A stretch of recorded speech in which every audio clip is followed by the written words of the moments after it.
बदरू, एक ऐसी खौफनाक कहानी जो आपके दिल में खौफ पैदा कर देगी। अगर आपको हॉरर स्टोरीज पसंद हैं तो ये वीडियो आपके लिए है। तुम्हें यहाँ से एक तवील मुसाफर तय करके ढोकपुरा नामी एक बस्ती की तरफ जाना होगा जो बेहरा के शुमाल मगरिब में 2 मील की मुसाफत पर है। जाफर मौज वहाँ का बाशिंदा था। किसी ज़माने में यहाँ एक बुत प्रस्त कौम आबाद थी जो सांसी कहलाती थी। ये कौम सफली लोम के माहिर समझी जाती थी। जाफर मौज भी उन्हीं मरदूद लोगों में से था, अगरचे अब उस कौम का खात्मा हो चुका है और अब वहाँ हिंदू मुस्लिम दोनों कौमियत के लोग आबाद हैं। लेकिन अब भी सांसी कौम के चंद गिने चुने लोग वहाँ मौजूद हैं जो बज़ाहिर खुद को हिंदू कहते हैं, मगर उनका हिंदू मजहब से कोई ताल्लुक नहीं। जाफर मौज की हलाकत के बाद सांसी कौम की तादाद घटने लगी। कुछ ने हिंदू मजहब से कोई ताल्लुक नहीं कुछ ने हिंदू मजहब कबूल कर लिया और कुछ हमारे आबाओ अजदाद की दीनी तबलीग के बाद सच्चे दिल से मुसलमान हो गए। मगर चंद कट्टर सांसी आज भी जाफर मोस के पैरोकार हैं और खुफिया तौर पर जादू टोना करते रहते हैं। जाफर मोस की हलाकत के बाद जो आगरम नामी ग्रोह वजूद में आया, वो सांसी कौम के उन बचे कचे लोगों से के साथ मिल गया, मगर अब सांसी कौम को आगरम पर फोकियत हासिल है, क्योंकि अब वही जाफर मोस की शैतानी कुव्वतों को दोबारा जिंदा करने के लिए कोशा है। काना गोरकन भी दर हकीकत आगरम ही के ग्रोह से ताल्लुक रखता था और सांसियों की एमा पर ही उस कब्रिस्तान में रहता था ताकि वो तुम लोगों को मुझसे मिलने ना दे। इस तरह अब सांसी और आगरम दोनों मुश्तरका तौर पर अपने शैतानी पैरोकार जाफर मोहस के मुफादात के लिए कोशा हैं। ढोकपुरा उस बस्ती का नया नाम है, पहले कुछ और होता था। उन लोगों ने वहाँ वीरान जंगल में चमाई नामी एक मंदिर के तहखाने में अपनी इबादत गाह बना रखी है और वहीं जाफर मोस का बुत भी बना रखा है। रात गए तक वहाँ जाप अलाप और जादू टोना करते रहते हैं। उनका सबसे अहम मकसद यही है कि जाफर मोस की बदरू उस बुत के अंदर समा जाए और खुद जाफर मोस की बदरू भी यही चाहती है। अगर ऐसा हो गया तो जाफर मोस से मुकाबला करना तुम लोगों के लिए भी खतरनाक हो सकता है। लिहाजा तुमने चमाई के उस पुराने मंदिर में दाखिल होकर उसके बुत को पाश पाश करना होगा, क्योंकि जाफर मोस की बदरू के बस में ये नहीं कि वो ताक़यामत इसी तरह सरगर्दाम मारा मारा फिरता रहे। फिर वो खुद ही अपने मदफन की तरफ लौट जाएगा। अब तुमने मेरी बातें गौर से सुन ली, कोई सवाल है तो कर लो, यह हमारी आखिरी मुलाकात होगी। शहीद नेक शाह की रूह इतना कहकर खामोश हो गई। साजिद ने पूछा, ए नेक रूह, आपका बहुत शुक्रिया, हम ऐसा ज़रूर करेंगे, लेकिन अगर खुदा ना खास्ता अंधेरी कोठी जहाँ उस बदरू का मदफन है, अगर वो हमसे छिन जाए या उसे लोग नजर आतिश कर डालें तो हमें इस सूरत में क्या करना होगा? क्योंकि वहाँ मोहल्ले के कुछ लोगों को हम पर शुबा होने लगा है कि हम अंधेरी कोठी में बैठकर जादू टोना करते हैं। साजिद के सवाल पर शहीद नेक शाह की रूह ने कहा, ऐसा मुमकिन है क्योंकि जाफर मोस की बदरू भी यही चाहती है कि उसके मदफन का नामो निशान तक मिट जाए, वो इसी तरह भटकती रहे और मासूम और बेगुनाह इंसानों को सताती रहे। इसलिए तुम लोगों को उस अंधेरी कोठी की भी हिफाजत करना होगी। बस अब मेरे जाने का वक्त हुआ चाहता है। अल्लाह तुम्हारा हामी और नासिर हो और तुम्हारी इस नेक मकसद में मदद फरमाए। उसके बाद शहीद नेक शाह की कब्र पर मोहल्लक वो मलजगा सा धुआं धीरे धीरे उजल होने लगा, हत्ता कि मुकम्मल तौर पर गायब हो गया। चलो अच्छा हुआ हमारी जान छूटी, अब ये लोग हमें तंग नहीं करेंगे। उन सब लोगों के जाते ही जीनत ने एक तमानित भरी सांस ली। शगुफ्ता उसके बरक्स मुतफक्कर होकर बोली, जीनत ये अच्छा नहीं हुआ। इस तरह लोगों को अपनी इस बात का पुख्ता यकीन हो जाएगा कि हम इस कोठी में जादू टोना करते हैं, और मुझे पूरा यकीन है कि इस बदरू ने जानबूझकर अपनी खौफनाक झलक उन्हें दिखाई ताकि हमें यहाँ से बेदखल कर दिया जाए। शगुफ्ता की बात जीनत को भी माकूल महसूस हुई। यही सबब था कि उसके चेहरे पर तशवीश के आसार उभर आए। फिर वो इसी लहजे में बोली, तो फिर अब क्या होगा? देखें क्या होता है। उन लोगों को तो मौका हाथ आना था, सो आ गया। अब ये लोग जरूर कोई गुल खिलाएंगे, बल्कि मुझे डर है कि कहीं मोहल्ले वाले मोस्टल होकर इस कोठी को ही आग ना लगा दें। शगुफ्ता हद दर्जा परेशान हो गई। जीनत ने उसे तसल्ली देने की कोशिश करते हुए कहा, हौसला रखो शगुफ्ता, मैं अपनी सहेली एडवोकेट हालदा तौफीक से बात करूंगी, पहले देखें तो सही होता क्या है। वो दिन हैरियत से गुजर गया। अगले दिन सुबह जब वो दोनों दफ्तर जाने की तैयारियां करने लगी तो मोहल्ले के चंद लोगों ने, जिनमें नासिर का मामू शफकत पेश पेश था, उन्हें अल्टीमेटम दे दिया कि अगर उन्होंने 2 दिनों में कोठी हाली ना की तो उस कोठी को आग लगा दी जाएगी। ये सुनकर दफ्तर जाने के बजाय सीधी एडवोकेट हालदा के पास वो पहुंचे। उसने उन्हें तसल्ली दी कि मोहल्ले वालों को किसी भी अमलाक को नजर आतिश करने का कोई हक नहीं पहुंचता, ये यकीनन सरीहन जुर्म है। साथ ही उसने ये भी कह दिया कि वो अपने शोहर इंस्पेक्टर तौफीक अहमद के जरिए मुतलका थाने के इंचार्ज पर भी दबाव डलवाएगी और पुलिस के चंद जवानों को भी अंधेरी कोठी की हिफाजत के लिए वहां मुतय्यन कर दिया जाएगा। उसकी बात सुनकर जीनत और शगुफ्ता को कदरे तसल्ली हो गई और फिर यही हुआ। आनंद फानंद अंधेरी कोठी की गिरद पुलिस के चंद जवान मुतय्यन कर दिए गए। साथ मोहल्ले वालों को भी सख्ती से मुतनबा कर दिया गया कि अगर उन्होंने कानून को हाथ में लेने की कोशिश की तो सबको अंदर कर दिया जाएगा। मोहल्ले वाले तो डर गए, लेकिन चंद शरपसंदों बशमोल शफकत ने दिल में तहिया कर लिया कि कुछ भी हो इस मनहूस कोठी को नजर आतिश करके ही रहेंगे। ताहम बज़ाहिर उन्होंने भी चुप साध ली। वक्त अंदेशों और वसवसों के अनदेखे साए तले गुजरने लगा। ये उससे तीसरे रोज का जिक्र था। अंधेरी कोठी के बाहर मुतय्यन 4 पुलिस वालों की यहाँ ड्यूटी 8-8 घंटों के हिसाब से 3 शिफ्टों में लगा करती थी। बिलखसूस जो 4 पुलिस वाले रात में ड्यूटी देते थे, उन पर ज्यादा जिम्मेदारी आयद होती थी, वो सख्त बेजार हो चुके थे। रात के 12 बजे का अमल था। हर सू गहरा सन्नाटा तारी था। सर्दी भी कड़ाके की पड़ रही थी। तारीख फिजा पर गहरी कोहर छाई हुई थी। महज चंद गज के फासले से ज्यादा कुछ दिखाई ना देता था। अंधेरी कोठी पर गहरा सुकूत तारी था। उसके गेट के दोनों संगी स्तूनों पर दुदहिया ग्लोब रोशन थे। पुलिस वालों के लिए कोठी के अंदर गेट के पास ही एक छोटा सा गार्ड केबिन बना दिया गया था। उन चारों ने आपस में शबीना ड्यूटी बांट ली। चारों शुरू के 4 घंटे पहले 2 सिपाही गेट के बाहर गश्त करते, जबकि बाकी 2 अंदर गार्ड कैबिन में सोते थे। 4 घंटे पूरे करने के बाद उनके साथियों ने जगाकर खुद सो जाते। चनाचे इस वक्त भी इसी बाहमी रजामंदी के मुताबिक 2 सिपाही अंदर कैबिन में सो रहे थे और बाकी 2 सिपाही गेट के बाहर पहरा दे रहे थे। दोनों सिपाही ने मौसम की मुनासबत से गर्म शाल ओढ़ रखी थी। एक के हाथ में टार्च थी। दोनों बाहर सह ठठरती सर्दी में गश्त कर रहे थे। यार कादिर, सिगरेट तो पिला, बड़ी सर्दी है। वो चिढ़कर बोला, तुझे पता भी है रात की ड्यूटी सख्त होती है, अपना कोटा तुझे लाना चाहिए था। पहला वाला दोस्ताना मुस्कुराहट से बोला, अच्छा यार भूल गया, उधार से ही कल लाऊंगा तो दे दूंगा मैं, बस ला इधर कर। मजबूरन कादिर बख्श ने अपनी जेब से सिगरेट की डिब्बी निकालकर एक सिगरेट उसे थमाई और दूसरी अपने होंठों में दबा ली। दूसरे ने दिया सलाई जलाई। दोनों लंबे लंबे कष्ट लेने लगे। कादिर बख्श के साथी का नाम नवाज था। वो बोला, कादरे तुझे पता है ये कोठिया से भी है? हाँ हाँ मालूम है, ये ऐसी ही झूठी कहानी है ताकि उसका मालिक उन्हें पूरे दामों से फरोख्त कर दे। कीमत गिराने के ये हथकंडे बहुत पुराने हो चुके हैं। कादिर बख्श ने मुंह बसोर कर कहा। नवाज ने कहा, मैं सच कह रहा हूँ कादरे, मुझे तो यार बड़ा डर लग रहा है। अचानक उनकी समातों से एक आवाज़ टकराई, ठक ठक ठक ठक। ये ऐसी आवाज़ थी जैसे कोई पुख्ता जमीन पर लाठी टेकता हुआ चला आ रहा हो। दोनों ने चौंक कर सामने देखा। वहां गहरी धुंध के सिवा कुछ न था। ये आवाज़ कैसी है? नवाज ने कहा। शायद कोई चौकीदार है। कादिर बख्श ने घूर कर सामने छाई हुई दबीज कोहर में देखने की कोशिश करते हुए कहा। तब फिर अचानक दोनों को धुंध में एक इंसान का धुंधलका धुंधलका हैवला नजर आया। उसके दाएं हाथ में लाठी थी जिसे वो पुख्ता सड़क पर मारते हुए धीरे धीरे बढ़ा चला जा रहा था। दोनों दम बहादुर से देखने लगे। फिर जब वो इंसानी हेवला धुंध की दबीज तह से पूरी तरह निकल आया तो दोनों ठटके। उसका सर नहीं था, नजर नहीं आ रहा था। पहले वो यही समझे कि शायद धुंध की वजह से ऐसा है, मगर जब वो लाठी बदस्त शख्स उनके बिल्कुल करीब आकर खड़ा हो गया तो दोनों की मारी दहशत की चीखें निकल गई और वो थर थर कांपने लगे और उस शख्स का सर गायब था। नवाज तो भाग खड़ा हुआ, जबकि कादिर बख्श ने जरा हिम्मत से काम लेकर अपनी राइफल उस सरकटे इंसान पर तान ली। सरकटा बड़ी फुर्ती के साथ उसी सिम तान खड़ा हुआ जिस रुख पर उसका साथी नवाज दहशत ज़दा होकर दौड़ पड़ा। कादिर बख्श ने घबरा कर अपना रुख मोड़ा और सरकटे पर गोली चला दी। रात के सन्नाटे में एक इंसानी चीख उभरी। कादिर बख्श यही समझा कि सरकटे की गोली लग गई, मगर गोली सरकटे की जिस्म से पार होकर दौड़ते हुए सिपाही नवाज की कमर में बेबस हो गई। वो त्योरा कर गिर पड़ा। सरकटा, जो दरहकीकत जाफर मोस की बदरू थी, अपना गुल खिलाने के बाद गायब हो चुकी थी। कादिर बख्श जब होश ठिकाने आए तो उसके हाथ पांव फूल गए। वो बदहवासी के आलम में दौड़ता हुआ अपने जमीन बोस पड़े साथी नवाज के करीब पहुंचा। इसी असना में गोली चलने के धमाके से बाकी 2 सिपाही भी जाग चुके थे। नवाज बेसुध पड़ा था। उसकी कमर से खून बहे जा रहा था। वो मर चुका था। कब्रिस्तान में हूँ का आलम था। शहीद नेशा की बातें सुनने के बाद नासिर और साजिद के चेहरों पर जोश मुतरशे था। दूर मशरिकी सिंध पो फटने वाली थी। दोनों ने जरा देर रुककर आपस में सलाह मशवरा किया, फिर आबादी की तरफ बढ़ गए। उन्होंने यही तय किया कि सांसियों और आगरम वालों से जंग के बगैर सबसे पहले चमाई के मंदिर में मौजूद जाफर मोस के बुत को पास किया जाए। बसूरत दिगर उन्हें अगर सांसियों और आक्रम वालों से जंग भी लड़ना पड़ी तो वो पीछे नहीं हटेंगे।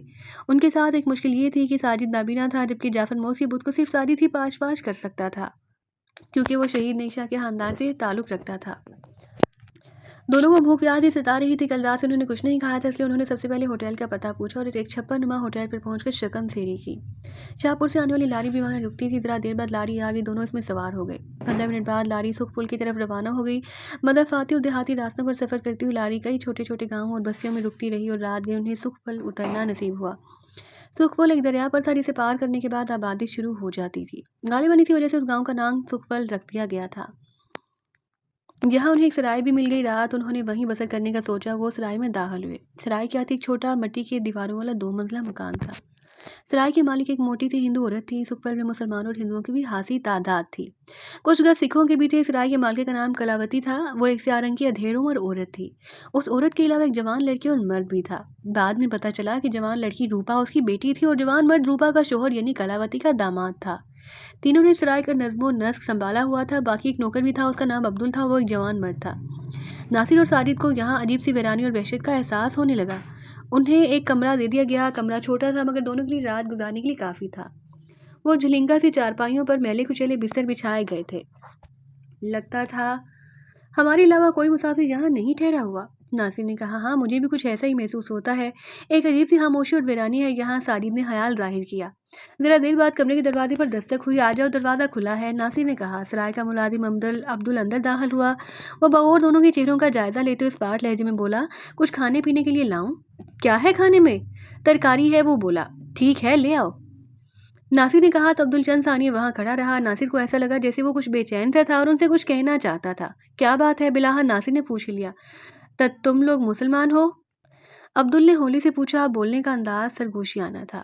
हाँ, नासिर ने इस बात में सर हिलाते हुए मुख्तसरन कहा। तो अब्दुल खामोशी से लौट गया। जरा देर बाद सराय की मालका कलावती अंदर आ गई। उसने मैली सी साड़ी बांध रखी थी। उसकी आंखें मोटी मोटी और उबली हुई थी। वो दोनों के चेहरों को बगौर देखते हुए बोली, भोजन के अलग से पैसे देने होंगे? नासिर को नागवार गुजरा, तहम वो जब्त करके बोला, हाँ दे देंगे। पैसे कितने हुए? 50 रुपये, वो औरत बोली। नासिर ने अपनी जेब से एक 50 का नोट निकाल कर उसकी तरफ बढ़ा दिया। कलावती ने नोट लेकर अपने गिरेबान में उड़स लिया और कमरे से निकल गई। जरा देर बाद अब्दुल खाने पीने की ट्रे उठा लाया। खाना खाने के बाद अब्दुल दोबारा खाली बर्तन समेटने अंदर दाखिल हुआ और फिर जब लौटने लगा तो रुक गया। फिर उनकी तरफ मुड़ा। नासिर की नज़रें उसके चेहरे पर जमी थी। वो अजीब से लहजे में उनसे बोला, खुदा करे तुम्हारी रात खैरियत से गुजर जाए। तुम कहना क्या चाहते हो? नासिर उसकी बात पर चौंक कर बोला। अक्लमंदों के लिए इशारा काफ़ी होता है। वो ये बड़बड़ाता हुआ कमरे से निकल गया। नासिर और साजिद बेचैन हो गए। क्या कहना चाहता था आखिर ये? साजिद ने गोमा से लहजे में नासिर से पूछा। पता नहीं, न जाने क्या बात है, कमबख्त अधूरी बात कहकर हमें बिला वजह परेशान कर गया। नासिर ने उसे कोसते हुए कहा। अल्लाह मालिक है नासिर भाई, तुम दरवाजे को अंदर से कुंडी लगाकर सो जाओ। सुबह तड़के चले तो जाना है। हम हाँ क्यों परेशान होते फिरे? साजिद ने कहा। नासिर ने उठकर कमरे के दरवाजे को अंदर से कुंडी चढ़ा दी। फिर दोनों चारपाइयों पर दराज हो गए। थकन के बाद दोनों का ही नींद से बुरा हाल था, इसलिए चारपाई पर लेटते ही सो गए। अलबत्ता कमरे की बत्ती उन्होंने नहीं बुझाई थी। रात के जाने कौन से पहर अचानक नासिर की आंख खुली। उसका दिल जाने क्यों तेज तेज धड़क रहा था। वो फौरन उठकर बैठ गया। कमरे की बत्ती रोशन थी। नासिर की समझ में नहीं आ रहा था कि उसकी आंख किस वजह से खुली थी। उसने बराबर वाली चारपाई पर साजिद को गहरी नींद में सोए हुए पाया। अचानक दरवाजे के बाहर हल्की सी आहट उभरी। नासिर बुरी तरह ठटक गया और बगौर आंखें सिकड़ कर दरवाजे की तरफ देखने लगा। दरवाज़ा हिलने लगा। यूं महसूस होता था जैसे कोई बाहर से दरवाजे को अंदर धकेलने की कोशिश कर रहा हो। कौन है? नासिर ने वहीं चारपाई पर बैठे बैठे कदरे बुलंद आवाज से कहा। तो अचानक दरवाज़ा हिलना बंद हो गया। तब नासिर ने किसी के कदमों की चाप सुनी। बाहर जो कोई भी था वो अब वापस जा रहा था। नासिर की जी में जाने क्या आई कि वो जल्दी से उठा और दरवाजे के करीब पहुंच। उसने कुंडी खोल दी। फिर दरवाजे का एक पट खोलकर बाहर देखा। उसे दाएं जानी मुख्तसर सी नीम तारीख राहदारी में कोई जाता नजर आया। नासिर का दिल तेजी से धड़कने लगा। वो उसके पीछे दबे पांव चल पड़ा। वो पुरस्कार शख्स बाएं जानिब एक और तंग सी राहदारी के सिरे पर पहुंचा। उसने दीवार से चिपक कर आड़ से बाएं जानिब एक और तंग सी राहदारी में झांका तो अचानक उसने एक कमरे से 2 अफराद को निकलते देखा। पहले वाले शख्स उन्हें देखकर रुक गया। फिर उन 2 नौवाद अफराद में से एक ने जरा तरह सरगोशी में पहले वाले से कहा, अब्दुल तुमने हमारा काम खराब कर डाला। नासिर ठटका। वो औरत की आवाज़ थी, लेकिन ये सराय की मालका कलावती ना थी। गोया ये अब्दुल ही था जो दरवाज़ा खोलने की कोशिश कर रहा था। नासिर ने दिल में सोचा, मगर क्यों? उसने उलझकर मुझसे सवाल किया। फिर से अब्दुल की आवाज़ सुनाई दी। वो हाथ दुरुस्त लहजे में उस जवान औरत से बोला, रूपा मैं तुम लोगों को ये नहीं करने दूंगा। रूपा के हमरा खड़े शख्स ने भी दांत पीसकर घूसीले लहजे में अब्दुल से कहा, तुम हमारे नौकर हो, नौकरों की तरह रहो, समझे? तुमने उन दोनों को जरूर पहले से मुहताज कर दिया होगा, इसलिए वो अंदर से कुंडी लगाकर सो गए। हालांकि हमने तुम्हें सख्ती से ताकीद की थी कि उन्हें ऊपर वाले कमरे में ले जाना, जिसके दरवाजे पर सिरे से कुंडी मौजूद ही नहीं है। नासिर अब उसकी आवाज़ पहचान गया। ये रूबा का शोहर था, जिसका नाम अभी नासिर को मालूम ना हो सका। उधर अब्दुल ने जवाबन से मुहातिब करके कहा, शेखर साहब मैं तुम लोगों का मुलाजिम ज़रूर हूँ, लेकिन मैं तुम्हें उनकी जानों से खेलने नहीं दूंगा, समझे तुम? नासिर अब्दुल की बात सुनकर धक से रह गया। अब्दुल उनका हैरवा निकला, लेकिन नासिर की समझ में ये नहीं आ रहा था कि आखिर उन लोगों को उनसे क्या दुश्मनी थी। अचानक नासिर ने देखा कि अब्दुल के हुक्म से एक और इंसानी हैवला नमोदार हुआ। फिर जब तक नासिर कुछ समझने की कोशिश करता, उस मोटे ताज़े हैवले इंसानी हैवले ने अपने हाथ में पकड़ी हुई शय से अब्दुल की पुष्प पर वार किया। अब्दुल के हलक से घटी घटी चीख खारिज हुई। उधर रूपा के शोहर शेखर ने जल्दी से आगे बढ़कर अब्दुल के मुंह पर हाथ रख दिया। नासिर सर था पार लर्ज गया। वो अब उस मोटे ताज़े इंसानी हैवले को पहचान गया था। ये कलावती थी। उसके हाथ में खून आलूद छुरा था। उसने मज़ीद 2-3 बार अब्दुल की पुष्प पर की और उसे ढेर कर दिया। फिर कलावती ने हाँफती हुई आवाज़ में शेखर से कहा, इसकी लाश सराय के पिछवाड़े पुराने कुएं में फेंक दो और जल्दी लौट आओ। उन दोनों का भी यही हशर करना होगा। उसके बाद पर शेखर अब्दुल की लाश को दोनों टांगों से पकड़कर घसीटता हुआ एक तरफ ले गया। ये लर्ज़ाहेज़ मंजर देखकर नासिर का रवां रवां कांपने लगा। उसे अब अपनी और साजिद की जानें खतरे में महसूस होने लगी। वो एक लम्हा ज़ाया किए बगैर वापस पलटा और तेज़-तेज़ मगर मोहतात रवि से चलता हुआ अपने कमरे में पहुंचा। फिर साजिद को झंझोड़ कर जगाने लगा। साजिद, साजिद उठो! साजिद फ़ौरन हड़बड़ाकर उठ गया। क्या हुआ? खैरियत तो है नासिर भाई? नासिर ने कहा। फिर दोनों दरवाजे की तरफ बढ़े और जैसे ही नासिर बाहर निकला उसे सामने शेखर हाथ में एक बड़ा सा डंडा थामे खड़ा नजर आया। उसने जैसे ही वो डंडा नासिर के सर पर रसीद करना चाहा तो नासिर ने अपने सर को डंडे की ज़रब से बचाने के हाथ से झुका लिया, लेकिन नतीजतन डंडा उसके सर पर ना लगा। अलबत्ता उसके बाएं कंधे पर पड़ा। नासिर के हलक से कर्बनाक चीख निकल गई। साजिद बेचारा नासिर की चीख सुनकर परेशान हो गया। उधर नासिर ने जल्दी ही खुद को संभाला। उसे अच्छी तरह अंदाजा हो गया था कि वो खूनी लोगों के हत्थे चढ़ गए हैं। अगर वो डर गया तो ये लोग दोनों उसे जान से मार देंगे।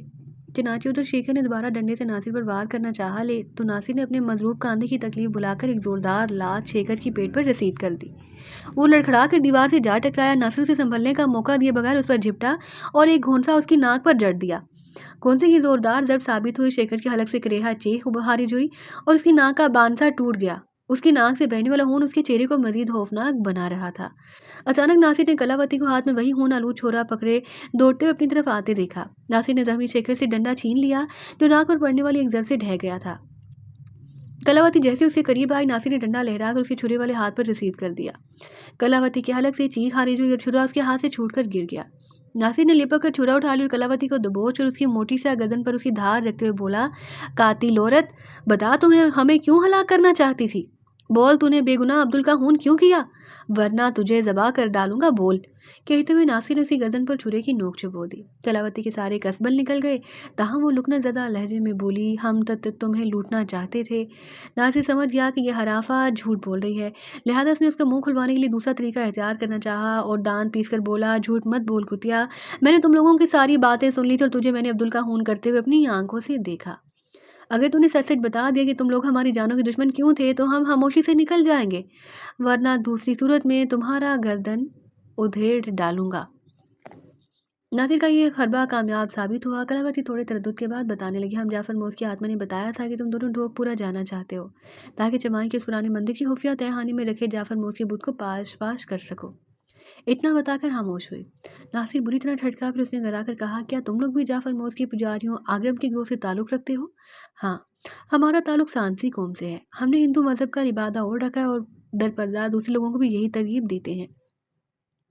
उसकी बात सुनकर नासिर को बुरी तरह तैश आ गया। उसका जी चाहा कि इस शैतान के पुजारी को ज़बा कर दे जो भटके हुए लोगों को अपने ग्रोह में शामिल करने का घिनौना और मकरूह अमल कर रही थी। मगर वो उसे गंदे खून से अपने हाथ खराब नहीं करना चाहता तो उसका हाल उसने पहले ही सोच लिया। उसे कुछ सोचता पाकर कलावती इस बार नासिर को गोया धमकी देते हुए बोली, तुम दोनों के लिए यही बेहतर होगा कि यहाँ से चुपचाप लौट जाओ और चमाई के मंदिर जाने का ख्याल तर्क कर दो, क्योंकि तुम दोनों सांसी और आगरम कौम का मुकाबला नहीं कर सकते, क्योंकि मुकद्दस जाफर मोज़ की आत्मा हमें तुम लोगों के अज़ाम की पल पल खबर देती रहती है। सांसी और आगरम खबरदार हो चुके हैं और तुम्हारे खून के प्यासे हो रहे हैं। तुम दोनों को ढोकपुरा पहुंचते ही जान से मार दिया जाएगा। नासिर को उसकी धमकी पर गुस्सा तो बहुत आया, ताहम उसने चालाकी से काम लेकर कहा, अगर ये बात है तो हमें वाकई अपनी जानों की परवाह करना चाहिए। वैसे सांसी और आगरम की तादाद कितनी है? कलावती गरूर में आकर बताने लगी, यूँ तो अब हमारी कौम तकरीबन खत्म हो चुकी है और आगरम के नाम से एक छोटी ग्रोह तक ही महदूद हो गई है। गिनती के चंद लोग हैं, मगर जितने भी हैं वो सब काले इल्म के माहिर हैं। तो तुम भी तो आगरम हो, क्या तुम भी काला इल्म जानती हो? वो बोली, सिर्फ आगरम ही जादू टूना जानते हैं, जबकि हम सांसी कौम से ताल्लुक़ रखते हैं। नासिर को शहीद नीशा की बात याद आ गई थी कि आगरम का ग्रोह जाफर मोज़ के मरने के बाद वजूद में आया था, जिसके ज़िम्मे जाफर मोज़ की बदरू को एक खास अमल के तहत उसके मुजस्मे के अंदर हलूल करना था। यही जाफर मोज़ के चेले भी चाहते थे। ये मालूमात हासिल करने के बाद नासिर ने कलावती और बेहोश शेखर को एक कमरे में ले जाकर चारपाई की पाइंती वाली रस्सी से दोनों के हाथ पांव बांध कर उन्हें बंद करके बाहर से कुंडी चढ़ा दी। फिर शेखर की बीवी रूपा को तलाश करके उसे दूसरे कमरे में इसी तरह डालकर बंद कर दिया। दोनों इस मनहूस राय से बाहर आ गए। सुबह काजी की रोशनी चारों तरफ से फैलने लगी। नासिर और साजिद गाँव के सरपंच से मिले और उससे सिर्फ अब्दुल के कत्ल की हद तक एक मुसाफिर की हैसियत से सारी रोदात बता डाली। साथ ही सराय के पिछवाड़े इस पुराने कुएं की भी निशानदही कर दी, जिसके अंदर बेगुनाह अब्दुल को कत्ल करके उसकी लाश फेंक दी गई थी। गांव का सरपंच भला मानस था। उसने उसी वक्त अपने आदमी के जरिए कार्रवाई की और साथ ही मुतलका थाने के इंचार्ज को भी इतला दी। कलावती, शेखर और रूपा की गिरफ्तारी की तसल्ली के बाद साजिद और नासिर ढोकपुरा जाने वाली लारी में सवार हो गए। ढोकपुरा लारी दोपहर के करीब पहुंच गई। लारी से उतरने के बाद साजिद ने नासिर से सरगोशी में कहा, नासिर भाई, हमें अब यहाँ मोहतात रहने की ज़रूरत होगी, क्योंकि जाफर मोज़ की चेलों आगरमों को हमारे अज़ाम के बारे में इल्म हो चुका है। तुम फिक्र ना करो साजिद, अल्लाह ने हमें अपनी मंजिल के करीब पहुंचा दिया है, वो आगे भी ज़रूर हमारी मदद करेगा। नासिर ने अजराह तशरीह कहा। नासिर भाई, ढोकपुरा कितना बड़ा गांव है? चंद सानिया बाद साजिद ने उसके हाथ थाम कर पूछा। नासिर जवाबन मुस्कुरा कर बोला, अरे भाई ये तो छोटी सी बस्ती है, ऐसा लगता है लारी ने हमें आबादी से दूर उतारा है, आओ चलते हैं। साजिद ने पूछा, हमें चमाई के मंदिर के बारे में कौन बताएगा? किसी से पूछकर देख लेते हैं, कोई ना कोई तो बता ही देगा। दोनों चलते रहे, सामने कच्चे घरों का सिलसिला नजर आया। वो अब तेज तेज कदमों से बढ़ने लगे। दोपहर के बाद शाम का अंधेरा फैलने लगा और दोनों अंधेरा फैलने से पहले पहले आबादी तक पहुंच जाना चाहते थे। आबादी तक पहुंचते पहुंचते उन्हें सामने आ लिया। एक मुकामी शख्स को रोककर नासिर ने उसे चमाई के मंदिर के बारे में पूछा तो नफी में सर हिलाकर अजीब से लहजे में बोला, हमने तो कभी उस नाम का मंदिर नहीं सुना। हाँ, दो एक मंदिर हैं तो सही, वो रही सामने, मगर हम उनका नाम चमाई नहीं है। नासिर और सारी दोनों तेज तेज कदमों से मस्कुरा मंदिरों तक पहुंचे, लेकिन वहां उन्हें कोई गैर मामूली बात महसूस न हुई। गहरवे रंग की धोती और बनियान पहने एक पुजारी ने उनसे पूछा, कौन हो तुम लोग? क्या यहाँ रात बसर करना चाहते हो? हमें चमाई के मंदिर की तलाश है, हम वहां जाने चाहते हैं। नासिर ने उसे कहा, चमाई का मंदिर?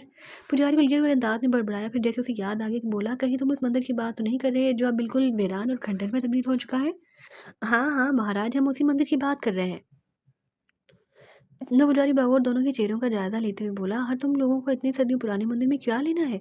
अगर तुम ये समझते हो कि वहाँ सोना दफन है तो उसी वक्त लौट जाओ। वहाँ तुम्हें कुछ नहीं मिलेगा सिवाय कुत्ते बिल्ली और चमगादड़ों के। महाराज, आपको गलत फहमी हुई है। हम दरअसल पुराने मंदिरों की तारीख लिखना चाहते हैं। हम एक अखबार से मुतालिक है। नासिर ने बात बनाने की कोशिश की। आपकी बड़ी कृपा होगी अगर आप हमें उस मंदिर का रास्ता बता दें। तुम्हारा नाम क्या है? और ये तुम्हारा साथी अंधा है क्या? पुजारी ने साजिद को देखकर पूछा। नासिर को उसे अब बेदारी होने लगी। उसने कहा, हाँ, ये बेचारा देख नहीं सकता। एक हादसे में उसकी आंखें ज़ाया हो गई। तुमने अपने नाम नहीं बताए? उसने उनके बाद दोनों को तशवीक भरी नज़रों से घूरकर अपना सवाल दोहराया तो नासिर ने दरोगोई से काम लेते हुए अपना और साजिद के गलत नाम बताया। वो बोला, मेरा नाम अर्जुन है और मेरा दोस्त विक्रम है। हम्म पुजारी ने एक लंबा हंकारा भरा, फिर हाथ के इशारे से एक जानिब देखते हुए बताने लगा, वो सामने चाय के खेत देख रहे हो? उनके दरमियान एक बल खाता कच्चा रास्ता जा रहा है। उस पर चले जाओ, ये रास्ता उसे पुराने मंदिर पर खत्म हो जाता है। पुजारी इतना बताकर मंदिर की सीढ़ियों से वापस लौट गया। वो दोनों मंदिर के बाहर खड़े हो गए। उन्हें इतना तो मालूम था कि चमाई का मंदिर ढोकपुरा की आबादी से चंद मील दूर एक वीरान जंगल में था, वरना वो उस मंदिर को देखकर धोखा खा सकते थे। बाहर तोड़ वो दोनों पुजारी के बताए हुए रास्ते पर चल पड़े। फैसला उन घड़ी आन पहुंची। उनका अब किसी भी वक्त आगरम ग्रोह से टकराव होने वाला था। इस बात का उन दोनों को भी एहसास था, मगर नेक मकसद और सच्चे जज्बे की लगन उन्हें गुशां गुशां आगे बढ़ने पर मजबूर कर रही थी। वक्त गुजरता गया और शफकत को अपने भांजे की फिक्र लाहक होने लगी। उसे बार बार यही ख्याल परेशान किए दे रहा था कि पता नहीं वो जिंदा भी है या नहीं। फिर उसे शगुफ्ता के नाबीना भाई साजिद का भी ख्याल आया कि वो भी तो उसी दिन से गायब था। आखिर ये दोनों अचानक कहाँ गायब हो गए, उनका कुछ पता ना था। बिलाहर एक दिन वो अपनी बहू से नासिर के बारे में पूछने की खातिर अंधेरी कोठी जा पहुंचा, मगर वहाँ मौजूद पुलिस ने उसे रोक दिया। शगुफ्ता मेरी बहू है, मैं उससे मिलना चाहता हूँ। ठीक है, हम पहले अंदर शगुफ्ता बीबी से पूछ लेते हैं कि वो तुमसे मिलना चाहती है या नहीं। एक पुलिस वाले ने संजीदा लहजे में कहा। फिर एक सिपाही को अंदर शगुफ्ता से इजाज़त लेने के लिए भेज दिया। शगुफ्ता ने मिलने की इजाज़त दे दी तो शफकत उसके पास पहुंचा दिया गया। शफकत ने इस बार जोश और गैस की कैंचली उतार कर नहायत मुल्तजाना लहजे में शगुफ्ता से कहा, शगुफ्ता बेटी, आखिर तुम मुझे बताती क्यों नहीं कि नासिर यूं अचानक कहाँ गायब हो गया है? वो मेरे बेटों की तरह है, तुम्हें अल्लाह का वास्ता है उसके बारे में बता दो। एक वही तो मेरे बुढ़ापे का सहारा है। शगुफ्ता को अपने ससुर पर आहुजारी पर तरस आ गया। फिर उसने उसे सब कुछ सच सच बताने का फैसला कर लिया कि शायद सारी हकीकत जानने के बाद उसे यकीन हो जाए कि असल बात क्या थी और इस तरह उनकी परेशानी भी ज़रा कम हो जाए। अंधेरी कोठी को तबाह या नजर आतिश करने के सिलसिले में शफकत मोहल्ले वालों में सबसे आगे था, बल्कि असल मुहर्रिक ही वही था। लेकिन अब अपने भांजे नासिर की पुरस्कार गुमशुदगी ने उसे एक नई परेशानी में मुब्तला कर दिया था, क्योंकि उसका दुनिया में नासिर के सिवा और कोई न था। यही सबब था कि वो अब अपनी बहू शगुफ्ता से सिलसिले में मिलने पर मजबूर हुआ और बहुत दुखी हुआ। उधर शगुफ्ता ने भी अपने ससुर को मलूल देख कर बिलाहर उसे सारी हकीकत से आगाह करने का फैसला कर लिया, ताकि इस तरह उसकी भी हिमायत उन्हें हासिल हो जाए और वह मोहल्ले के दीगर लोगों के साथ इस कोठी को नजर आतिश करने का फैसला बदल ले। चनाचे शगुफ्ता ने उसे सारी हकीकत से आगाह कर दी और ये भी बता दी कि नासिर और उसका भाई साजिद टाहली वाले बाबा के कहने के मुताबिक उस बदरू का हमेशा के लिए कजिया निपटाने के लिए एक तवील और पुरहतर महम पर रवाना हो चुके हैं। शफकत चंद सानिया गहरी और पुरसोच खामोशी में गर्क हो गया। प्लीज़, हम पहले ही बहुत परेशान हैं, हमें आपकी मदद की ज़रूरत है। खुदा के लिए इस कोठी को तबाह करने का ख्याल अपने दिल से निकाल दें। अगर ऐसा हो गया तो ना सिर्फ हमारी सारी मेहनत अकारत चली जाएगी, बल्कि वो बदरू भी हमारे बाद दूसरे बेगुनाह लोगों की ज़िंदगी अजीरन कर देगी। फिर ना हम उसके शर से बच पाएंगे और ना आप लोग। पुजारी के बताए हुए रास्ते पर नासिर और साजिद चाय के खेतों के दरमियान बनी बल खाती पगडंडी पर तेज कदमों से आगे बढ़े चले जा रहे थे। गहरी शाम के दराज होते साए अब रफ्ता रफ्ता रात के अंदेशनाक तारीकी में बदलने लगे थे। हर सू तारीख सन्नाटा उतरने लगा। साजिद तो दिखने से कासिर था, मगर नासिर अपने इतराफ फैली हुई तारीकी में मोहतात नज़रों से देखे जा रहा था। पुजारी ने उसे सांसी कबीले के बारे में बताया था कि उन्होंने गांव ढोकपुरा से काफ़ी दूर एक तारीख घने जंगल में रिहाइश इख्तियार कर रखी थी। यूँ तो वो लोग गांव में ही सबके साथ मिलकर रहते थे, लेकिन अपने खास मजहबी दिनों और त्योहारों में वो लोग आबादी से मीलों दूर घने जंगलों में सरकुंडों की झोंपड़ियां बनाकर रहते हैं। वहाँ उन्होंने अपनी इबादत गाहें भी बना रखी थीं। नासिर को सबसे ज़्यादा तशवीश इस बात की थी कि ढोकपुरा की सराय की मालिक कलावती ने यह सनसनीखेज इंकशाफ किया था कि सांसियों को हकीकत का इल्म हो चुका था कि दो अजनबी उनके मुकद्दस जाफरमूस के बुत को पाश पाश करने की नीयत से जमाई के मंदिर में दाखिल होने का इरादा रखते हैं। चनाचे वो लोग उन्हें देखते ही मौत की घाट उतारने की कोशिश कर सकते थे। यही सबब था कि नासिर को कुछ ज़्यादा ही मोहतात रहना पड़ रहा था। अगर साजिद की ज़रूरत ना होती तो नासिर उसे पहली फुर्सत में लेकर वापस शहर का रुख इख्तियार करता और फिर खुद अकेला आकर ये काम सरअंजाम देता। लेकिन इस महम में साजिद की मौजूदगी लाजमी करार दे दी गई थी, क्योंकि बकौल शहीद नेक शाह की रूह इस शैतान जाफर मोस का हाथमा उसके ख़ानदान का कोई शख्स ही कर सकता था। और सरदस्त उस ख़ानदान के सिर्फ ये दो बहन भाई यानी साजिद और शगुफ्ता ही जिंदा बचे थे। ताहम नासिर उसकी रहनुमाई में आखिर तक उसके साथ रहना चाहता था। वो दोनों लगभग कोई 1.5-2 किलोमीटर पैदल चलते रहे। जंगल का सिलसिला अभी शुरू नहीं हुआ था। वो भी छतरी छतरी झाड़ियों वाले नाहमवार मैदान से गुजर रहे थे। अलबत्ता कहीं कहीं टुंड-मुंड दरख्त पुरस्रार हैवलों की तरह ऐस्तेदा नजर आ रहे थे। उन दरख्तों की शाखें सूखी थीं। तारों पर आसमान साफ और रोशन था, जिससे आसपास का इलाका काफी रोशन था। अचानक नासिर चलते चलते ठटक कर रुका। उसे यूं लगा जैसे कोई उनके पीछे पीछे चला आ रहा था, मगर नासिर को उकब में धड़कती हुई तारीकी के सिवा कुछ दिखाई ना दिया। नासिर उसे अपना वहम समझकर फिर चल पड़ा। नासिर भाई, मैं तो बहुत थक गया हूँ। कोई ऐसी जगह तुम्हें नज़र नहीं आती जहाँ ज़रा देर सस्ता लिया जाए? साजिद ने चलते चलते कदरे हांफती हुई आवाज़ में कहा। नासिर ने रुककर दाएं बाएं देखा। करीब ही उसे एक मोटे से तने वाला दरख्त नजर आ गया। वो साजिद को लेकर वहाँ जा पहुंचा। कुदरती तौर पर 2-3 मोटे तने जुड़कर एक वसी फैलाव रखने वाले दरख्त की शक्ल इख्तियार कर गए थे, मगर उसकी भी सारी शाखें सूखी हुई थीं। एक पत्ता तक नहीं था, बिल्कुल टूट-मुंट दरख्त था। चांद की तिलिस्माती ठंडी रोशनी में खजान रसीदा दरख्त बड़ा पुरअसरार मंजर पेश कर रहा था, जैसे कोई भारी भरकम अफरीत अपने कई हाथों और बाजुओं को फैलाए खड़ा हो। वो दोनों इस दरख्त के मोटे और कुशादा तने से पुष्टिकाए बैठ गए। नासिर भाई, हमने रात में निकलकर गलती तो नहीं की? चंद सानियों की धड़कती हुई खामोशी के बाद साजिद ने नासिर को मुखातिब करके कहा। नहीं, सांसियों की बस्ती में दाखिल होने का यही वक्त ज़्यादा मुनासिब रहेगा, नासिर ने जवाबन कहा। लेकिन नासिर भाई, हमें उनके बारे में जानने की क्या ज़रूरत है? हमें तो सिर्फ जमाई के मंदिर तक ही पहुंचना है, साजिद ने कदरे उलझे हुए लहजे में कहा। तुमने शायद उस बेचारी की बात पर ध्यान नहीं दिया, नासिर बोला। चमाई का मंदिर जिस घने और तारीक जंगल में है, सांसियों की झोंपड़ियां भी वहीं करीब में वाक़या हैं। तो गोया इसका मतलब है कि हमें उसकी आबादी के बीच से गुजरना होगा। साजिद के लहजे में तशवीश थी। यकीनन, नासिर ने होले से कहा। अचानक उसे सामने वाले एक निस्बतन छोटे और कम शाहों वाले टूट-मूट दरख्त के उकब में एक साया हरकत करता दिखाई दिया। नासिर बुरी तरह ठटका। ये कौन है? वो बेएहतियात बड़बड़ाया। उसकी धड़कती नज़रें हनूज उसी दरख्त पर मरकूज थीं। कौन है नासिर भाई? साजिद ने जल्दी से पूछा। तुम यहाँ ठहरो, मैं देखता हूँ। मुझे सामने वाले दरख्त के उकब में कोई छुपा हुआ महसूस हो रहा है। नासिर ने सरगोशी की और फिर धीरे धीरे सामने दरख्त की जानिब बढ़ने लगा। उसका दिल सीने में तेजी के साथ धड़क रहा था। अभी वो दरख्त के करीब पहुंचा था कि अचानक उसे एक हल्की सी गराहट सुनाई दी।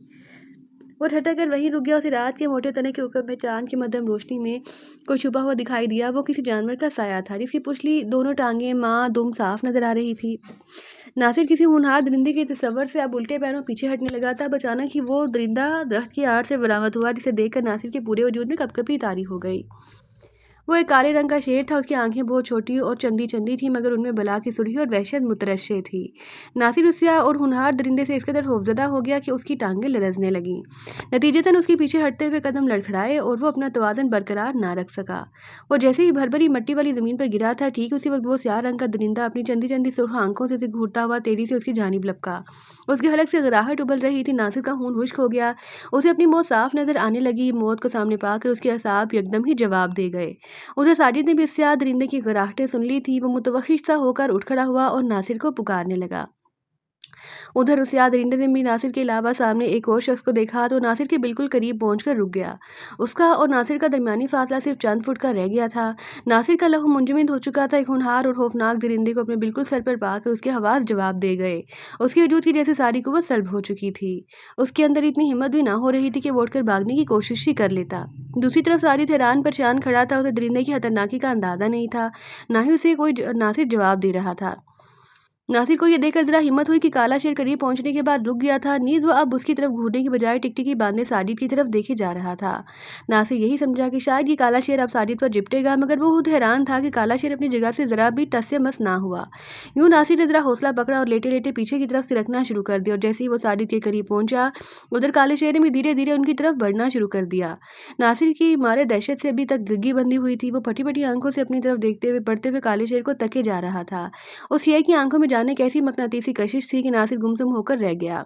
साजिद ने नासिर की मौजूदगी को महसूस करके उसे दोबारा कुछ पूछने की कोशिश की। बमुश्किल नासिर के मुंह से बेरब्त निकला, शेर क्या? साजिद जोर से चिल्लाया। इस असना में वो काला शेर साजिद को घूरता हुआ करीब आ गया। तब एक हैरत अंगेज वाक़या रूनमा हुआ। वो काला शेर अपनी दुम हिलाने लगा और उसके साथ वो साजिद के बिल्कुल करीब आकर उसकी टांगों से अपने वजूद को मस करने लगा। फिर उसके कदमों में बैठकर उसने अपना सर रख दिया। साजिद अपनी जगह से बिल्कुल मत हिलना, नासिर ने हल्की सरगोशी में उससे कहा। साजिद ने भी अपनी टांगों के साथ किसी जानवर के वजूद का लम्स महसूस कर लिया। नहीं नासिर, कुछ तो बताओ, ये क्या मामला है? नासिर खुद हैरान था। उसका डर और खौफ अब शदीद हैरत में बदल गया। तब नासिर ने साजिद को बताया, साजिद, एक काला शेर तुम्हारे कदमों में सर रखकर बैठा हुआ है। पता नहीं क्या मामला है, मेरी खुद समझ में नहीं आ रहा। अभी नासिर ने इतना ही कहा था कि वो शेर अपनी जगह से उठा और चंद कदम आगे बढ़ने के बाद रुक गया। फिर दोबारा इनकी तरफ देखकर अपनी दुम हिलाने लगा। नासिर की कुछ समझ में नहीं आ रहा था कि वो क्या करे। तब वो काला शेर दोबारा उनकी तरफ पलटा, होले से गराया, फिर आगे बढ़ा और रुक कर उनकी तरफ देखने लगा। अब वो अपनी दुम को भी जोर जोर से हिलाने लगा। मेरा ख्याल है ये हमें कहीं ले जाना चाहता है, आओ। नासिर ने जैसे काले शेर का इशारा बांपने की कोशिश करते हुए कहा तो साजिद ने भी होले से इस बात में सर हिला दिया। अब वो दोनों उस काले शेर के हुक्म में चलने लगे। काला शेर उनके आगे आगे चलने लगा। रात गहरी होने लगी। आसमान पर टिके तबाक चांद की तिलिस्माती रोशनी से इतराफ का माहौल हासी हद तक मुनव्वर था। वो दोनों काले शेर के पीछे पीछे चलते रहे और थोड़ी देर बाद नासिर को सामने चांद की रोशनी में एक बोसीदा इमारत का हेवला नजर आने लगा। वो शेर उस खंडरनुमा इमारत के अंदर दाखिल हो गया। नासिर एकदम रुक गया। साजिद के कदम भी जमीन में गड़ गए। हम कहाँ आ गए हैं नासिर भाई? साजिद ने पूछा। नासिर ने बताया, ये शेर हमें खंडर के करीब ले आया है। पता नहीं ये क्या असरार है, मेरी तो कुछ समझ में नहीं आ रहा। साजिद ने कुछ सोचने के बाद पुरख्याल लहजे में कहा, नासिर भाई, लगता है ये शेर हमारी कोई मदद करना चाहता है। वो कहाँ गया? मुझे भी ऐसा लगता है, नासिर ने भी जैसे कुछ भांगते हुए कहा। हमें उसके पीछे पीछे चलना होगा, आओ। काला शेर उन्हें रुकता देखकर अपनी गर्दन मोड़े उनकी तरफ देखने लगा और दोबारा अपनी दुम हिलाने लगा। फिर जब उन दोनों ने उसकी तरफ आगे कदम बढ़ाए तो उसने भी चलना शुरू कर दिया। वो दोनों अब काले शेर के पीछे चलते हुए खंडर के अंदर दाखिल हो गए। ये एक टूटा हुआ बोसीदा सा वसी हालनुमा कमरा था, जिसकी छत अमतादे ज़माने से मुहद्दम होकर गिर चुकी थी। उसका मलबा आसपास बिखरा हुआ था। वो काला शेर एक कोने की तरफ बढ़ा। अचानक एक आहट पर ये लोग बुरी तरह ठटके। काला शेर भी ठटके हुए अंदाज में रुक गया। नासिर ने उकब में गर्दन मोड़ कर देखा तो उसे 4-5 अफराद तेजी से अंदर दाखिल होते दिखाई दिए। उन सबके हाथों में करोलियां और बर्छियां थीं, जिनके फाल टूटी हुई छत से पड़ती चांदनी में चमक रहे थे। काला शेर उन लोगों की मौजूदगी महसूस करते ही एक टूटी हुई दीवार से जुस्त लगाकर बाहर निकल चुका था। जो 5 अफराद हाथों में करोलियां और बर्छियां थामे अंदर दाखिल हुए और उन दोनों को घेरे में ले लिया। नासिर के चेहरे पर तशवीश के आसार उमड़ आए। उसने साजिद के कान में आकर सरगोशी करके उसे खतरे से आगाह कर दिया। साथ ही नासिर को इस बात पर हैरत भी थी कि आखिर वो पुरस्कार काला शेर किधर गायब हो गया। ताहम उसने अपने आवाज़ बहाल रखे। वो 5 अफराद तनोमंद और स्याह रंगत के थे। उनके ऊपरी जिस्म बरहना थे और नीचे धोती टाइप कोई तयदार कपड़ा लपेट रखा था। उनके सर गंजे थे और कानों में पीतल के बाले झूल रहे थे। उनकी आंखों में वहशतें हलकोरे ले रही थी, अलबत्ता उनकी कदो-कामत दबते हुए थे। कौन हो तुम लोग? उनमें से एक ने दुष्ट लहजे में नासिर को घूरते हुए पूछा। वो निस्बतन ज़्यादा डैल डोल का मालिक था। नासिर को कुछ अंदाज़ा हुआ कि ये लोग सांसी कबीले के अफराद ही हो सकते थे। ताहम वो अपने हवास बहाल रखते हुए बोला, हम शाहपुर से आए हैं, एक अखबार के काम करते हैं।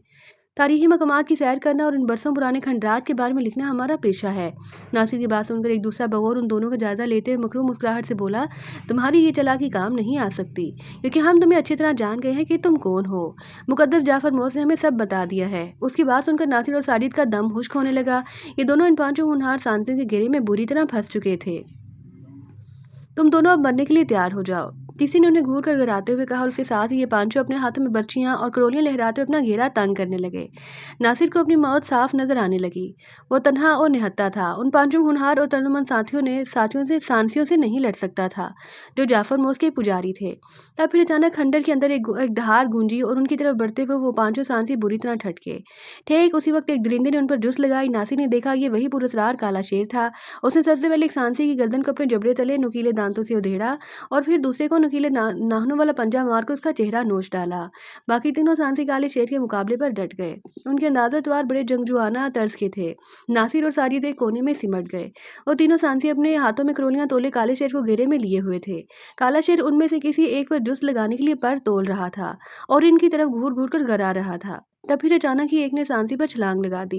वो सांसी भी इस हमले के लिए पहले ही चौकस था। उसने फौरन झुकाई दी और फिर जैसे ही काला शेर जमीन पर आया, वो तीनों सांसी पर झिपट पड़े। एक ने अपनी करोली का वार उसके पहलू पर किया और दूसरे ने गर्दन पर, जबकि तीसरे को वार करने का मौका ना मिल सका। काले शेर ने एक जोरदार धाड़ मारी और पलट कर अपना पंजा एक सांसी की गर्दन पर मारा। उसकी गर्दन अधेड़ डाली और वो करेहा चीख के साथ वहीं ढेर हो गया। तीसरे सांसी ने काले शेर के पेट पर अपनी करोली घूमने की कोशिश की तो काले शेर ने जख्मी होने के बावजूद उसका नरहरा अपने भयानक जबड़े में दबोच डाला। वो बुरी तरह तड़पने लगा। जो सांसी अकेला बचा था, उसे दोबारा काले शेर पर हमला की जुर्रत ना हो सकी। चनाचे उसने भागने में ही आफिया जानी और बाहर को दौड़ लगा दी। काला शेर अपने दूसरे शिकार को ठिकाने लगाने के बाद हाँफने लगा। उसकी गर्दन और पहलू से खून निकल रहा था। उसने तीसरे फरार होने वाले सांसी का ताकुब नहीं किया था। नासिर फौरन शेर की तरफ बढ़ा, उसके जख्मों का जायजा लेने लगा, मगर वो क्या कर सकता था सिवाय दुख और अफसोस के। काले शेर ने नासिर की तरफ देखा, फिर अपने जख्म पर जुबान फेरने लगा। उसके बाद वो बमुश्किल उठा और अपनी दुम हिलाता हुआ एक गोशे की तरफ बढ़ गया। नासिर ने साजिद को जल्दी जल्दी मुख्तसर सारी सूरत-ए-हाल से आगाह किया और उसे लेकर शेर के पीछे चल दिया। काला शेर एक इंतहाई बाइद तरीन गोशे में आकर अपने दोनों अगले पंजों से जल्दी जल्दी जमीन खुरचने लगा। नासिर और साजिद दम बहुत से खड़े थे। नासिर बगौर उसकी ये हरकत देख रहा था। काले शेर ने आने वाहिद में खासा गहरा गड़ा खोद डाला और फिर अपना मुंह गड़े में डालकर जब बाहर निकाला तो नासिर ने देखा उसके जबड़े में एक चौड़े फल वाली कुल्हाड़ी दबी थी, जो उसने साजिद के करीब आकर उसके कदमों में रख दी। उसके बाद एक नज़र उन दोनों को बारी बारी देखा और धीरे धीरे चलता हुआ खंडर से बाहर निकल गया। नासिर ने फौरन आगे बढ़कर साजिद के कदमों से वो कुल्हाड़ी उठा ली और अपने दोनों हाथों में पकड़कर बगौर उसका मुआयना करने लगा। उस कुल्हाड़ी का फाल तेज धार था और हाथा चौड़ा भी था, लेकिन दस्ता बहुत पुरानी मगर मजबूत लकड़ी का था। मजबूरी तौर पर नासिर को यह कुल्हाड़ी कदीम तरसी महसूस हुई थी। उसने साजिद को उसके बारे में बताया। साजिद जरा उलझ गया। उसकी समझ में नहीं आया कि आखिर उस पुरस्कार काले शेर का उसके कदमों में ये कुल्हाड़ी रखने का आखिर क्या मकसद था। लेकिन नासिर कुछ समझने लगा कि इसका क्या मतलब था। लिहाजा उसने साजिद से कहा, साजिद, इस काले शेर ने ये कुल्हाड़ी सिर्फ तुम्हारे कदमों में रखी थी, जिसका एक ही मकसद हो सकता है कि ये कुल्हाड़ी तुम्हारे लिए है और जाफर मोस की बुत को सिर्फ तुम ही मसमार कर सकते हो। लेकिन नासिर भाई, मैं तो देख नहीं सकता, मैं किस तरह इस कुल्हाड़ी से जाफर मोस के बुत को पाश पाश कर सकता हूँ। उसकी बात सुनकर नासिर ने उसे हौसला देते हुए कहा, साजिद, अल्लाह ने अब तक हमारी सारी रुकावटें दूर की हैं, वो आगे भी हमारी मदद करेगा। फिर मैं भी तो तुम्हारे साथ हूँ। मगर वो काला शेर कहाँ चला गया? वो क्या मामला था? नासिर ने गहरी सांस आरिज करके बोला, साजिद मियाँ, हम जिन पुरअसरार और नाकाबिल यकीन हालात से गुजर रहे हैं, उनमें ये सब मुमकिन है। हो सकता है उस पुरअसरार काले शेर का ताल्लुक कभी शहीद नेकशाह से रहा हो। आओ अब हम आगे बढ़े। एक सांसी भाग चुका है, ऐसा ना हो अपने दीगर साथियों को भी यहाँ बुला ले। काश वो काला शेर हमारी जमाई के मंदिर तक रहनुमाई करता। खंडर से निकलते ही साजिद ने खुद कलामी की। नासिर बोला, फिक्र ना करो, हम चमाई मंदिर के इलाके में दाखिल हो चुके हैं। मंदिर भी नजर आ ही जाएगा। मगर तुम्हें कैसे अंदाजा हुआ? तुम बहुत बोले हो। नासिर ने मुस्कुराकर कहा, हम पर जिन 5 अफराद ने हमला किया वो सांसी तो थे, तुमने उनकी धमकी नहीं सुनी? हाँ, याद आया, मैं तो भूल ही गया था। वो होले से हंसकर बोला, हम अभी मैदानी इलाके में ही खड़े हैं। मुझे दूर एक जंगल के आसार तो नजर आ रहे हैं। मेरा ख्याल है वहीं सांसियों की आबादी होगी। नासिर ने कहा। फिर दोनों आगे बढ़ गए। शगुफ्ता और जीनत को अब इस बात की खुशी थी कि शफकत राह रास्त पर आ गया था और सारे हालात से आगाह होने के बाद उसने अब अपने दिल से अंधेरी कोठी को नजर आतिश करने का ख्याल निकाल दिया था। नींद उसने उन्हें ये तसल्ली भी दी थी कि वो इस मोहल्ले वालों को भी इस सिलसिले में एतमाद में लेने की कोशिश करेगा। चनाचे शफकत की दुकान नुमा बैठक पर जब मोहल्ले के चंद लोग इकट्ठे हुए तो उन्हें शफकत ने सारी हकीकत से आगाह कर दिया। ये झूठ है, वो दोनों औरतें अपने जादू टोने को जारी रखना चाहती हैं। रियाज नामी एक शख्स ने तल्ही से कहा तो उसकी देखा देखी एक दूसरा भी उसकी तायद में बोला। रियाज भाई की बात दुरुस्त है, उस आसेबी कोठी को काले और सफली अमल का गढ़ बनाया जा रहा है। एक पुलिस वाला भी उनकी भेंट चढ़ चुका है। किसी रोज हमारी भी बारी आ सकती है। शफकत ने ठंडे दिमाग से उन्हें समझाने की कोशिश करते हुए कहा, तुम लोगों को मेरी बात पर भरोसा करना चाहिए। मेरा भांजा नासिर भी तो आखिर उनके साथ ही रहता है और मैं क्यों उसका बुरा चाहूंगा। हमें कुछ दिन इंतजार कर लेना चाहिए। जल्दबाजी और इश्तिहाल में आकर मामला पहले से ज्यादा बिगड़ सकता है। मोहल्ले के चंद लोगों में शफकत का दोस्त शमसुद्दीन भी मौजूद था। ये वही शख्स था जिसके साथ तैमूर के घर जाकर उन्होंने नासिर के लिए शगुफ्ता का रिश्ता मांगा था। उसने भी शफकत की हिमायत में मोहल्ले के उन लोगों को समझाने की कोशिश की। चनाचे वो लोग खामोशी से उठकर चले तो गए, मगर हकीकत यही थी कि वो शफकत की बातों से जरा भी मुत्तफिक ना हुए। उनमें रियाज नामी शख्स सबसे आगे था, लिहाजा उसने चंद लोगों को अपने साथ मिला लिया और उस अंधेरी कोठी को आग लगाने का मंसूबा तैयार करने लगा। वो लोग अब ये समझ रहे थे कि शफकत अपने भांजे की नासिर की वजह से दब गया है, लिहाजा अब ये काम उन्हें खुद ही मिलकर अंजाम देना होगा। नवाज नामी पुलिस वाले की हिलाकत के बावजूद अंधेरी कोठी पर पुलिस का पहरा मौजूद था। रियाज और उसके साथी ने सबसे पहले इस बात का पता लगाया कि रात की शिफ्ट में कितने पुलिस वाले पहरे पर होते हैं। तब उन्हें मालूम हुआ कि रात के वक्त चूंकि शरपसंदी का ज्यादा खतरा था, इसलिए रात में 5 पुलिस वाले तैनात कर दिए गए थे, जबकि दिन और शाम की शिफ्टों में सिर्फ दो दो पुलिस वालों का पहरा होता था। रियाज ने इस बात को मद्देनजर रखते हुए अपने साथ 4 अफराद को मिला लिया। ये काम बड़ी राजदारी के साथ किया जाने लगा। सबसे पहले उन्होंने पेट्रोल और मिट्टी के तेल के 4 कैनों का बंदोबस्त किया और 2 अफराद के हवाले एक एक कैन कर दिया। जिस टोले में रियाज था उनके पास 2 कैन थे। अब मंसूबा ये था कि एक टोला अंधेरी कोठी के ऊपर से दीवार फांदकर अंदर दाखिल होने की कोशिश करेगा, जबकि दूसरा टोला जुनूबी दीवार से नकब लगाएगा। चनाचे मुकम्मल होते ही इस पर अमल शुरू कर दिया गया। कोठी की असल इमारत की गिर 4 दीवारी ज्यादा बुलंद ना थी, ताहम फिर भी उसे नकब लगाकर ही फांदा जा सकता था। रात जब अपने निस शहर में दाखिल हुई तो ये लोग 3 टोलियों में बढ़कर अंधेरी कोठी की तरफ चल दिए। जैसा कि मज़कूर हो चुका है कि ये कोठी अलग थलग और एक मुख्तसर से मैदानी इलाके में वाक़या थी। कोठी के चारों तरफ का इलाका हाली प्लाटों पर मुश्तमिल था, इसलिए आग लगने की सूरत में इसके फैलाव का खतरा ना था। बाहर तो ये लोग अपने अपने मुकर्ररा मुकाम तक पहुंचे, लेकिन उन्हें दीवार फांदने की कोई सूरत नजर ना आई। ये लोग कोठी के हुक्म में दोबारा इकट्ठे हो गए। जयाज भाई, दीवार फैलांगना तो मुमकिन नजर नहीं आ रहा, अब क्या करें? एक ने फिक्र भरे लहजे में कहा। रियाज सरगोशी में जवाबन बोला, हिम्मत क्यों हारते हो? जरूरी नहीं कि अब हम सब लोग ही अंदर दाखिल हों। अगर किसी तरह 2 अफराद भी हिम्मत करें तो अंदर कूद सकते हैं, मगर कैसे? हम वो सीढ़ियां बन सकते हैं। अब ये तय किया गया कि सिर्फ रियाज और उसका एक साथी अंदर दाखिल होंगे। बाद में रस्सी की मदद से पेट्रोल की गैलन ऊपर खींच लिए जाएंगे, लिहाजा ऐसा ही किया गया। सबसे पहले उगली दीवार के सहारे एक निस्बतन तनुमंद शख्स को खड़ा कर दिया गया, फिर उसके कांधों पर एक दुबले पतले शख्स को सीधा खड़ा कर दिया गया। उसके बाद रियाज मजीद 2 आदमियों के सहारे पर इस दुबले शख्स के कांधों पर टिक गया। वहां से उसने अपने दोनों हाथ मंडेर पर फंसा लिए और अपने वजूद को उस बाजुओं के सहारे ऊपर कर दिया। फिर इसी तरह दूसरे शख्स को भी अपने ऊपर लाद कर दीवार के मंडेर तक पहुंचा दिया गया। उसके बाद एक रस्सी के जरिए पेट्रोल के 2 गैलन भी ऊपर खींच लिए गए। रियाज और उसका साथी अंदर पाए बाग में कूद गए, मगर इससे पहले वो दोनों गैलन अंदर उतार चुके थे। चंद सानिये वो घने पौधों में दम सादे दुबके बैठे रहे। फिर उसके बाद रियाज सरगोशी में अपनी साथी को हिदायत देने लगा। फिर उन दोनों को जहाँ जहाँ मौका मिला वहाँ उन्होंने पेट्रोल छिड़क दिया। ये कोठी कदीम तर्ज की थी और ज़्यादातर इसमें इमारती लकड़ी का इस्तेमाल किया गया था, इसलिए बड़ी आसानी से बाहर ही बाहर काम निपटाने के बाद दोनों पलटे। रियाज ने थोड़ा पेट्रोल बचा रखा था, जिसे वो अपने कदमों पर छिड़कता हुआ वापस उगली दीवार पर जा पहुंचा। फिर दोनों एक घने ऊंचे दरख्त पर चढ़ गए, जो दीवार के मंडेर के बिल्कुल करीब था। दोबारा वापस बाहर कूदने के लिए रियाज ने पहले ही इस दरख्त का इंतखाब कर रखा था। दरख्त पर चढ़ने के बाद रियाज ने अपनी कमीज की जेब से माचिस निकाली और जहरीली मुस्कुराहट के साथ दिया सलाई जलाकर पेट्रोल की बनाई हुई लकीर की तरफ उछाल दी। पेट्रोल की लकीर ने जलती हुई दिया सलाई की गिरते ही आग पकड़ ली और एक आछी लकीर ने तेजी के साथ अंधेरी कोठी की चौबी दीवार को किसी आछी अज्जे की तरह निगलने के लिए अपना सफर शुरू कर दिया। अपना काम निपटाने के फौरन ही बाद दोनों ने दरख्त से मंडेर पर छलांग लगाई और फिर बाहर नीचे तारीकी में कूद गए। आग ने जैसी कोठी की दीवार को छुआ, अचानक आसमान पर जोर से बिजली कड़की और फिर मूसलाधार बारिश का सिलसिला शुरू हो गया, जो इस कदर शदीद और तूफानी था कि पेट्रोल की भड़कती हुई आग भी इस आनन फानन शुरू होने वाली तूफानी हवाओं और बारिश में बुझकर रह गई। कोठी के मकीनों को पता ही ना चल सका कि मशीयत एज़ती से एक घिनौनी साजिश खुद अपनी मौत मर चुकी है।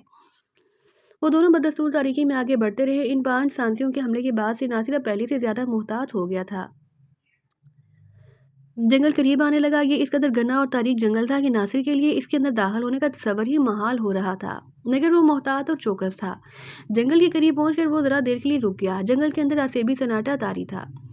बाहर तो और जरा देर बाद नासिर और साजिद ने अल्लाह का नाम लेकर आगे कदम बढ़ा दी। वो दोनों अब घने जंगल में दाखिल हो गए और नासिर की कोशिश यही थी कि वो लांबे लांबे दरख्तों की आड़ लेने के बजाय बूटे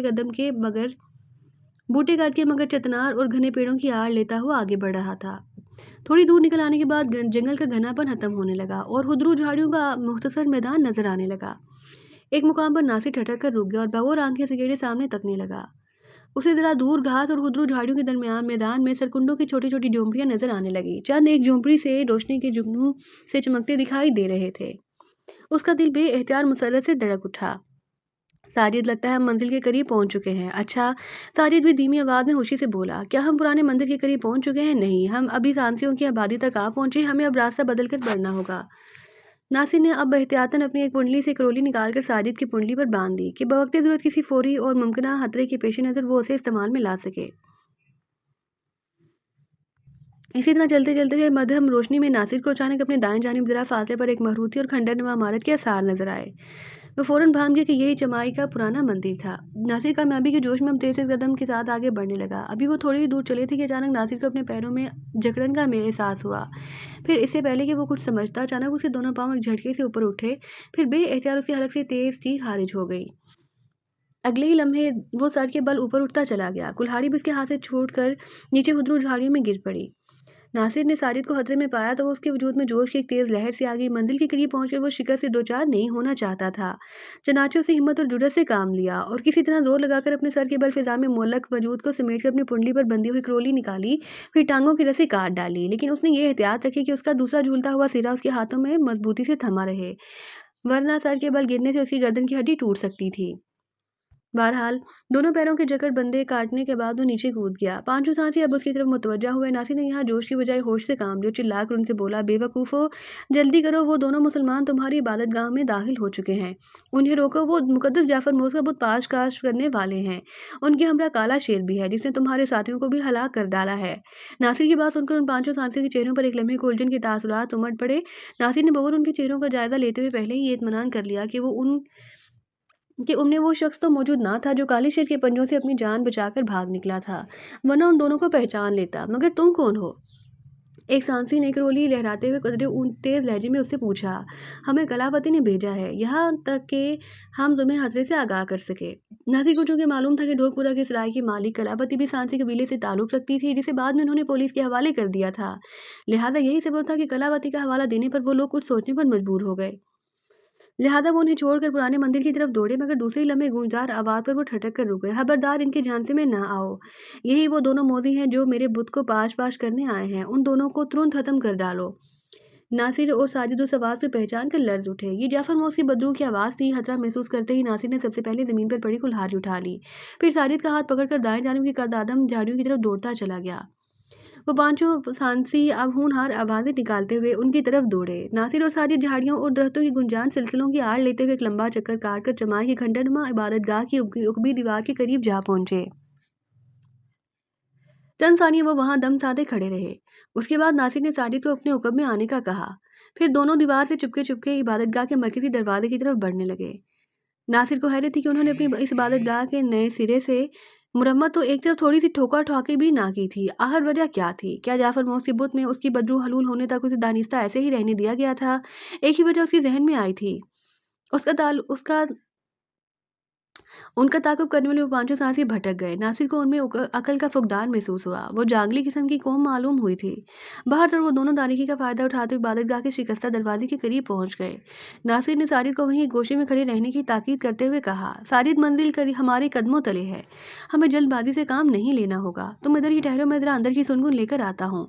ये कहकर नासिर मोहतात कदमों से गर्दोपेश का जायजा लेने लगा।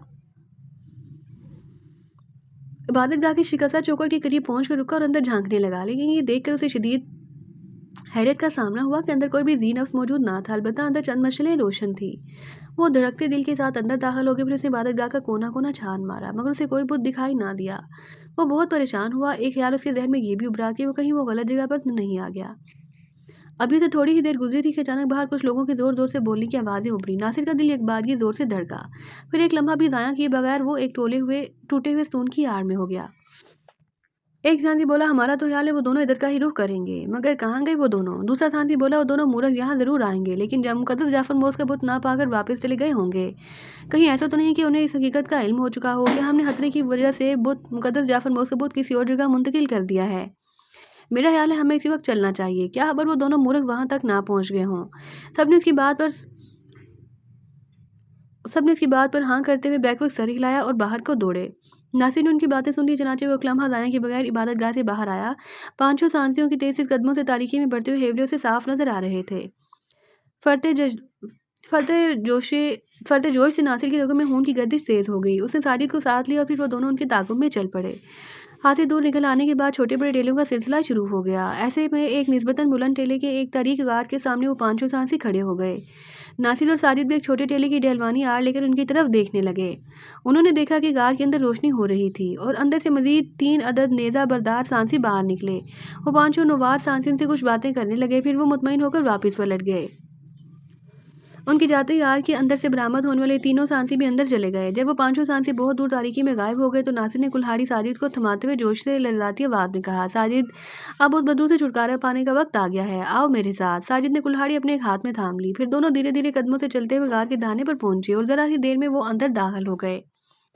ये बहुत तंग सा गार था और महरूती छत वाला कमरा था, जिसके वस में नासिर को मचलों की रोशनी में एक 6 फुट लंबा और 4 फुट चौड़ा और भयानक सूरत वाला भूत तेज़ नजर आया।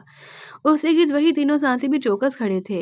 नासिर ने हाथ में करोली पकड़ ली और अचानक एक सांसी की नज़र उन दोनों पर पड़ी और वो जोर से चिल्लाया। नासिर ने साजिद को होशियार होने का कहा। फिर जैसे ही एक नेज़ा बरदार सांसी की तरफ बढ़ा, नासिर ने झपट कर उसके हाथ से नेज़ा छीन लिया। फिर फुर्ती के साथ उसके पेट में घोंप दिया। वो करेहा चीख के साथ गिर पड़ा। नासिर ने दोबारा नेज़ा खींचा। बाकी दोनों सांसियों में से एक नासिर की तरफ और दूसरा साजिद की तरफ बढ़ा। नासिर ने अपनी तरफ बढ़ने वाले सांसी की तरफ नेज़ा उछाल दिया, जो उसके सीने में तराजू हो गया। वो हरहराती आवाज़ के साथ वहीं ढेर हो गया।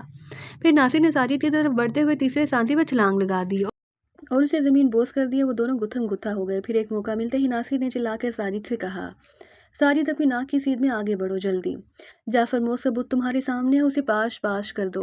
ये सुनना था कि साजिद दोनों हाथों में कुल्हाड़ी पकड़े आगे बढ़ा और फिर बुत को छूते ही उसने उस पर पे दर पे वार करना शुरू कर दिए। बुत पाश पाश होने लगा। साजिद के वजूद में गुस्से और जोशे गैस की बिजलियां सी दौड़ रही थीं। उसकी नज़रों के सामने अपने माँ बाप और बाप तैमूर के चेहरे रक्सा थे, जो इसी मरदूद शैतान जाफर मूस की शैतानियत की भेंट चढ़ चुके थे और जिसकी वजह से वो साजिद भी नाबीना हो गया था। उधर तीसरा सांसी नासिर को पछाड़ने की तगदो में लगा हुआ था, मगर नासिर ने उसे मौका ना दिया। साजिद जोश गमो गुस्से में जाफर मूस का बुत पाश पाश कर चुका था। काम खत्म होते ही नासिर ने अपने मद्दे मुकाबिल सांसी को जख्मी करके परे धकेला और साजिद को लिए हुए दौड़ता हुआ गार से बाहर आ गया। अब दोनों का रुख अंधेरी कोठी की तरफ था, जहां शगुफ्ता और जीनत उनकी मुंतजिर थी।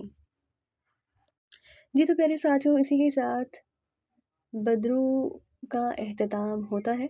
उम्मीद है आपको ये कहानी बेहद पसंद आई होगी। अगर आपको ये कहानी पसंद आई हो तो हमारे चैनल लेना वॉइस को कर लीजिए सब्सक्राइब और उसके साथ मौजूद बेल आइकन का बटन दबाना मत भूलिए, ताकि हमारी आने वाली हर नई कहानी का नोटिफिकेशन आपको बर वक्त मिलता रहे।